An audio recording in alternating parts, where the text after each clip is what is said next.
Hello everybody, Leifkicker here, back with another video made possible by my Patreon supporters. If you'd like to know more about what I do, be sure to check out the links in the description below. In this video, we're going to have a closer look at this Hedron. You can actually watch me make this Hedron from scratch. I want to build the mold and make a casting and paint it all at the end of the video. Try to cut it down and make it as fast as possible. Inside this Hedron right now is 100 sleeved cards and some dice. Give it a little shaky test.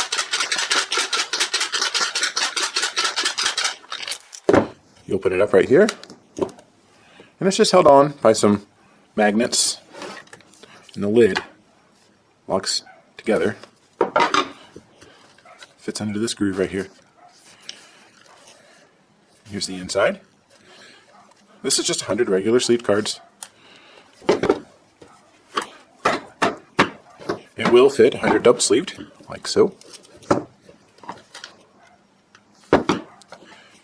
I will be opening up the order queue on May 1st. Right now, April is completely full. We're going to spend most of April catching up on all of our orders, and hopefully we'll be hitting the ground running by May. If you'd like to order one of these, be sure to message me over on Patreon. There is already a queue forming for one of these, so there will be a bit of wait. Congratulations, Jason Hainbach. You are the latest winner for our Patreon giveaway. You are from the February group.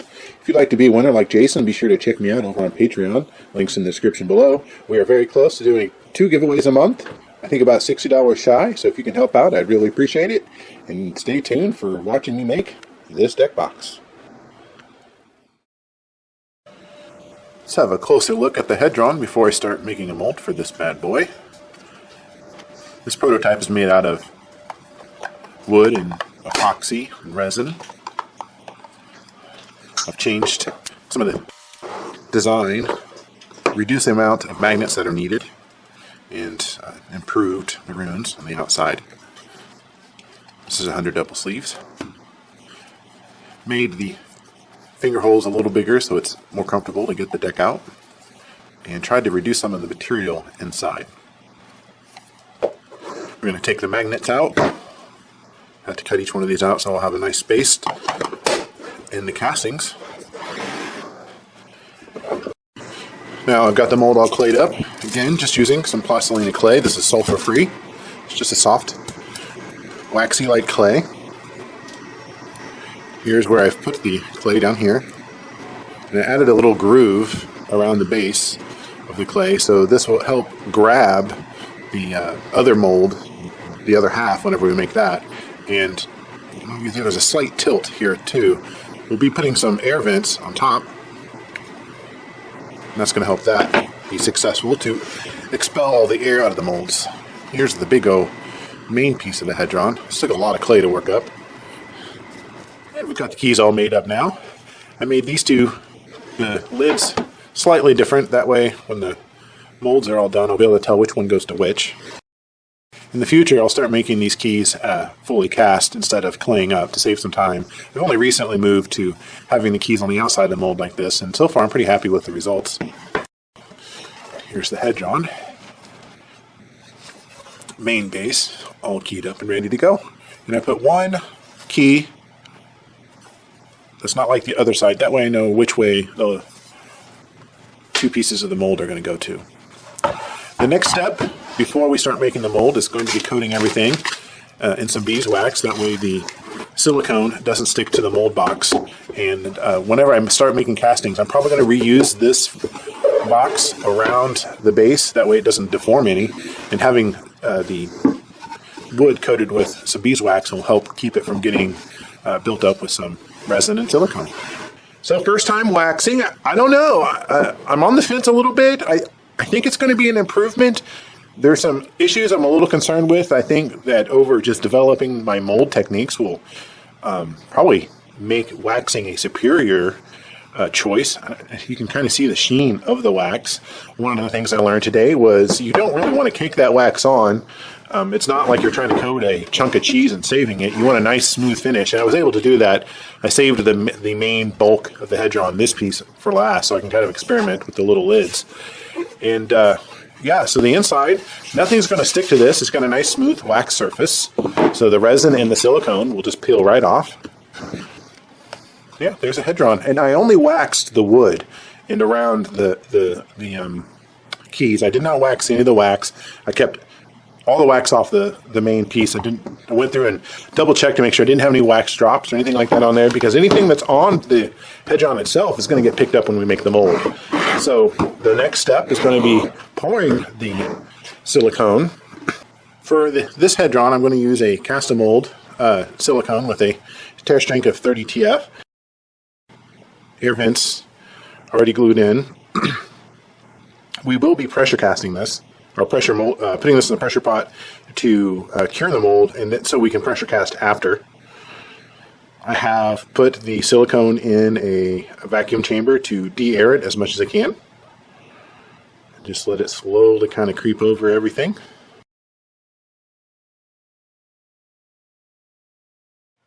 All right, we're going to stick these in the pressure pot overnight and come back tomorrow and do the other half of the base of the Hedron. The first section of this Hedron piece is done. We're going to flip it over. Put a little on each one of these sides as well. That way we can give this mold as much chance as possible to have the least amount of air bubbles trapped in the mold and a higher chance of a better casting.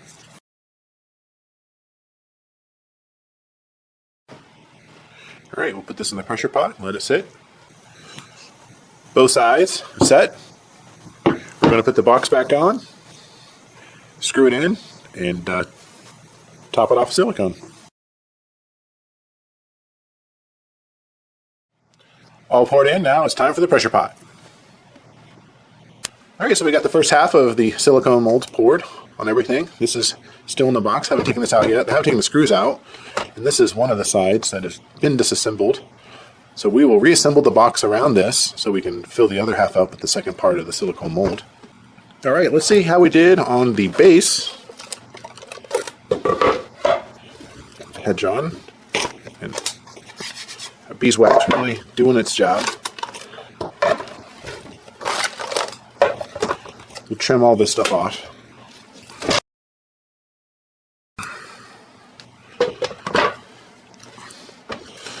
And there we go. I don't have to remove all this clay.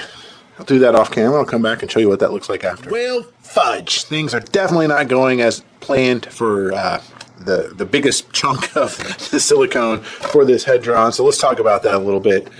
If you recall earlier in the video, I was talking about this perfect little line that I was making across the top of the, mold. This little lip that would help hold in the second half, the male half, and worked great for the lids. These guys are just going to be perfect. Unfortunately, I goofed up on this guy. When I had all the clay packed in these holes, I was packing in from the outside, and I did not consider the air inside. I left a void of air here on both sides. I should have packed all that in, and because of that, it pushed. When I put it in the pressure pot, you can see these little bumps. The void shrunk in the pressure pot, and it pushed in the clay. And when it did that, it pulled the clay off of the base, and that clay sucked up into here. So this chunk of wood is stuck in the Hedron. It's a mess.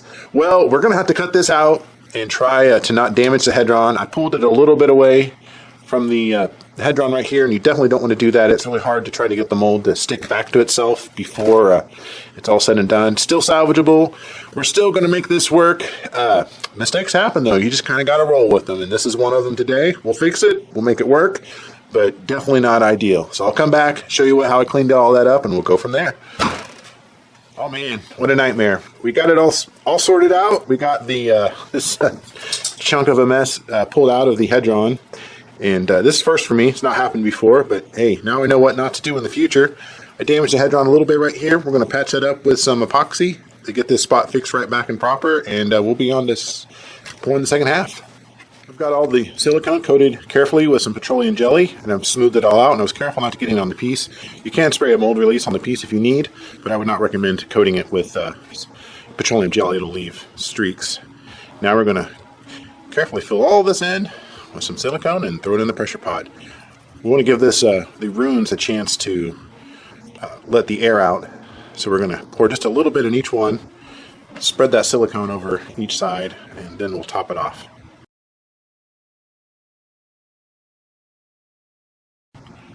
All right, these are off to the pressure pots.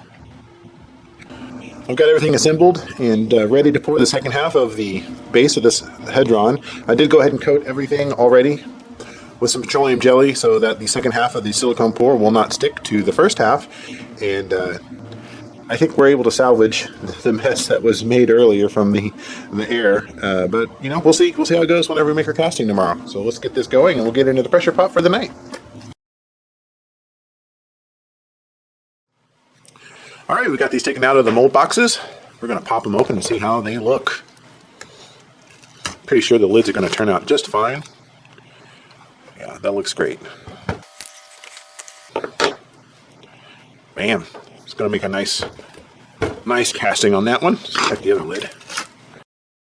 This came out great too.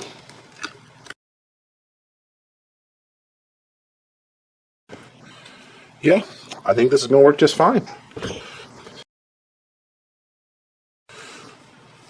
It's a bit unfortunate. We'll have to clean that on every casting. See with the silicone tool right there. I'm not sure why that did that. But we'll still be able to make some great pieces. All right, let's make a casting. We're going to cast one side, the lid. We're going to use this Color Pro casting resin. I already have some mixed up with some mica powders. We're going for kind of an iron look. Here's that mica powder. And we gave it some black dye.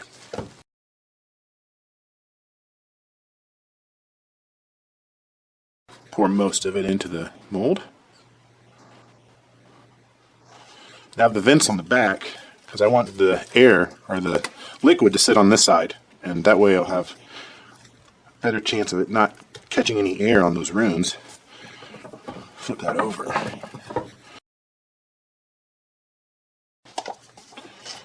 Tap it to try to get as much air out as we can. Always fighting the air bubbles. There we go. Put that in the pressure pot. Main base of this guy is going to take a whole 28 ounces of resin.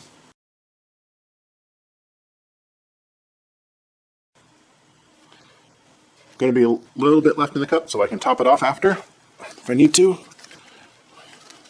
Line up the keys. Try to knock out some air bubbles. It's a quick setting resin. I can already feel it getting warm. We've got a lot of time. Got to get it in that pressure pot. A little extra, make sure we're nice and all the way to the top. All right, off to the pressure pot. Casting secured. I went ahead and pulled the lids out, and they look great. The did not produce a lot of this flux here. Comes right off. We'll have to trim these down and get these ready for paint. I'll show you that in a minute. Let's crack into this main piece here.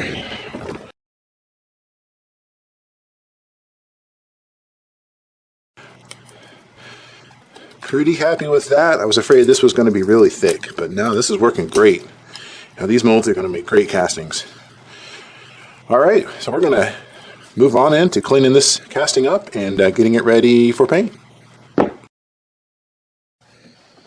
Pretty happy how the castings turned out. This is the first time we've been able to pressure cast the Hedron, and it's always been full of bubbles and a real challenge to get a nice finished piece on. But now having a pressure pot, thanks to my Patreon team for helping make that happen, I was able to get a bigger pressure pot so we can do something like this. We have a few places to clean up. I said earlier, we're going to have to fix this on every casting and clean along the edges and chop these air sprues off and get this ready with some magnets. I'm going to do that, and here we go.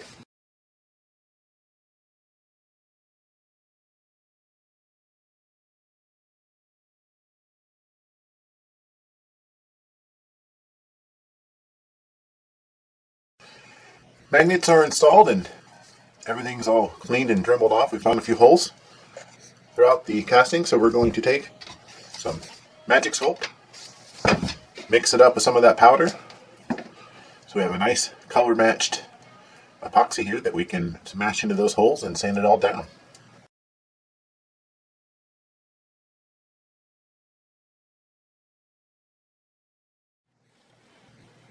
the epoxy has dried, and I sanded this down with some 220 sanding sponge, so it has a nice surface for the paint to stick to. We're going to go ahead and start working on the blue glow, work around that, and get started on painting.